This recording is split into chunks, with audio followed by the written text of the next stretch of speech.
Hi, and welcome back to the final lock, the Lock Around the Clock's final lock, which is Super Bowl weekend. We've been doing this for tons of years. In the last 13 years, I am 9-4 against the spread.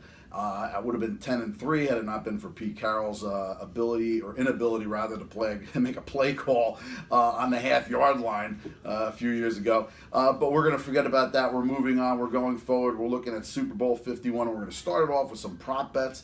If you've been following me over the years, we're going to start off with the first prop bet, which I always like to pick. Tails never fails. The first prop bet, we're going with tails on the coin toss. I think it's the heavier side of the coin. I'm not really sure, but we're going to go with tails on that. That's the first prop bet. Just get it out of the way. Put something on it. It's fun to watch.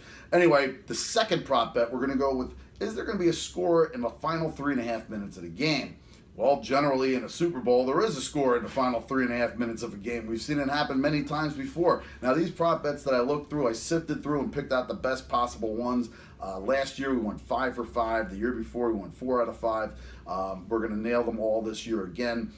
So prop number 2, is there going to be a score in the last 3.5 minutes of the game? It's a minus 160 to win 100. I say yes.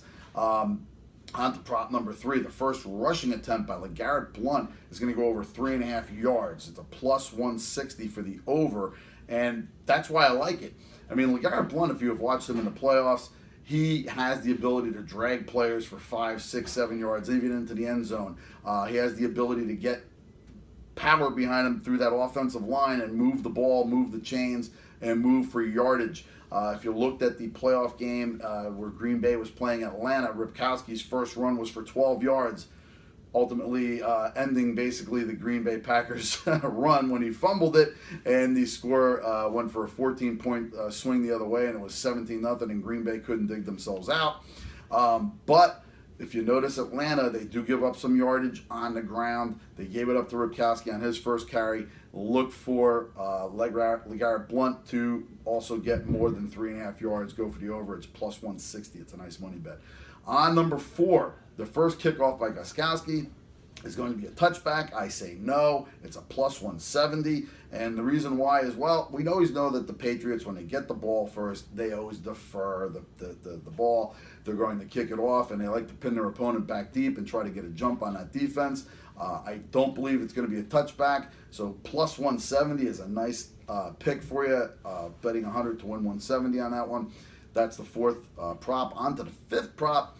We're going with Mr. Mohamed. What's Sanu with you? Mohamed Sanu's first reception for the game will be over 10.5 yards, which is kind of weird because just over 10.5 yards is the first down. Now, if you know Bill Belichick and the Patriots, they're going to try to obviously stop with Malcolm Butler, Julio Jones, and that's going to happen early in the game. So the first catch for Mohamed Sanu could very well be one of those catches where he's wide open down the side, maybe an out route. And when he gets it, he's a big physical receiver. He can get the extra yardage, the yards after the catch. I like him going over the 10.5, and that's a plus 105. Now, on to the game. Ironically, this is Super Bowl 51. The Atlanta Falcons have been in the Super Bowl, or been in the NFL for 51 years. Could that be a coincidence? We'll see after the game. However, the Atlanta Falcons come into this game, and I know we've talked about this ad nauseum, every show has, the strength of schedule. Now, since Tom Brady came back, he was 11-1, and most of the teams that they played, I mean, let's face it, his first game back, they played the Browns, they played the Steelers without Roethlisberger, which they actually played better than with Roethlisberger in the playoffs. They played against, down the stretch, the Broncos, whose defense obviously held their end, but the Patriots still won. They also beat the crap out of the Jets and the Dolphins on the way into the playoffs. But most of the teams that they had played, they really didn't play any kind of quality quarterback, except when they played the Seattle Seahawks in Foxborough. Russell Wilson was able to pull that game out. He was able to win a 31-24 victory in New England, and he did it by spreading the ball out to as many receivers, which ironically, the Atlanta Falcons have many receivers. They have Tevin Coleman, they have Devontae Freeman, they got Hooper, they got some really good receivers, not to mention Sanu and Jones, that are out there, Tyler Gabriel. There's a plethora, and that's what I said, plethora. You know what that plethora is? Is that the plethora? That's a reference from a Chevy Chase movie. Anyway, Three Amigos, get it, check it out, watch it on DVD, rent it. It's awesome, it's fun. But it has nothing to do with this game except for when the Patriots open up next year. They have a game in Mexico against my Raiders. All right, let's get out of this. Let's go back to the game. The Atlanta Falcons have way too many receivers, and some of their best receivers are the ones out of the backfield, which can do damage to this Patriots defense. Now, we talked about the Patriots offense and how well they did and the fact that they beat a lot of these teams that didn't have quarterbacks. Well, this is probably the best Patriots defense I've ever seen, and to be honest with you, it's a good defense because they played, again, a lot of not really good quarterbacks and teams throughout the season. Let's go to the playoffs. I like to go with the most recent. They played a Houston Texans team that if the Houston Texans had any kind of a quarterback, probably wouldn't even be talking about the Patriots in the Super Bowl right now. Their defense was dominant. They played an incredible game against the Raiders. They played a great game against New England, except for they couldn't put points on the board thanks to Mr. Osweiler. And that's why I say if the Houston Texans had, and there's another lame duck quarterback that they played against in the playoffs. Let's go to the Steelers game. Well, everything was told after that game. The reason why they probably lost, Ben Roethlisberger announced that he might be retiring. I think that he had checked out prior to that game already. Let's face it, the Pittsburgh Steelers offense looked nothing like we saw during the regular season, especially early on. The defense couldn't handle any of the speedy receivers from the Patriots, and they just throttled them, and rightfully so. Now they're facing a team that has not only good receivers, they have multiple receivers, and especially out of the backfield. I just don't see New England being able to contain those guys. Now, I do see New England being able to score, as the Falcons have been susceptible to the pass throughout the season. But if you had noticed that they had gotten a lot tighter down the stretch, that defense, and Dan Quinn is the reason. This team is all about unity. A lot of what we saw with the Patriots early on in their Super Bowl history.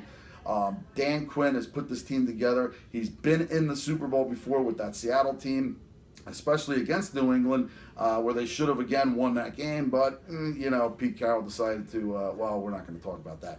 But with Vic Beasley, Keanu Neal, some of the other, like Babineau, Freeney, possibly in his swan song game, we look at this defense as a very ferocious defense. They look to take the ball away, and New England's receivers are a lot smaller.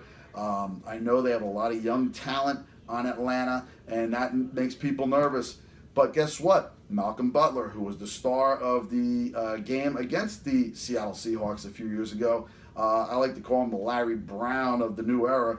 He had a ball thrown almost right to him. He knocked the receiver off, picked it, and that was pretty much the game. Had they given it to Marshawn Lynch, and again, I digress, they would have won that game, but Pete Carroll knew better apparently. Anyway, getting back to this game, Jalen Collins, Rob, don't call me Rob Halford, it's Rob Alford. Look for these guys and the cornerbacks to be able to play against some of these receivers, to be physical off the ball. Keanu Neal, the Matrix as they call him, he is a very tough safety. He's kind of like a Cam Chancellor type. He likes to strip the ball. I think this is the edge that the Atlanta Falcons are looking for, that with the offensive power that they have and the fact that they beat some solid teams in the playoffs, like the Seattle Seahawks, who, oh, by the way, beat the New England Patriots on the road. Well, they manhandled in Atlanta. They beat, obviously they had beaten up on the Green Bay Packers. The Green Bay Packers, we can make excuses that they had some really damaged mash unit-like defense and offense on that game, and they did, but they managed to go into Dallas and get a head start on the Dallas Cowboys and blow out the number one seed for the NFC. Anyway, in this game here, I do see the Patriots being able to make some scores. I don't see them scoring often or a lot. I think their defense is good, but I don't think they're prepared to go after the offensive weapons that Atlanta possesses. I think it's going to be a thing where they're going to have to try to run the ball, establish the run to try to keep Matt Ryan off the field, and then you're going to see some of the linebacking play like Vic Beasley come into action. Some of the defensive ends, like I said, collapsing the pocket. They need to put pressure on Brady early and often, but I see a lot of running from the New England Patriots to try to keep them off the field. We're not going to tell until the game comes up and we see the actual game plan, but I love the Atlanta Falcons. They're getting 3 in this game. I think they have way too much on their end to be able to overpower the New England Patriots at some point. And this game, I see it as a 31-27 game, maybe a 27-24. But I really like the Falcons to score in this game. I really like them to be able to put together a good offensive running game, as well as running backs out of the backfield. I also like to see them play a good, solid defense like they have. And I don't buy into the fact that they have young talent on the defensive end. I don't buy into the fact that they have a lot of rookies. I've seen it happen before, and I think this game here is going to go their way. It's the team that Arthur Blank and Home Depot built.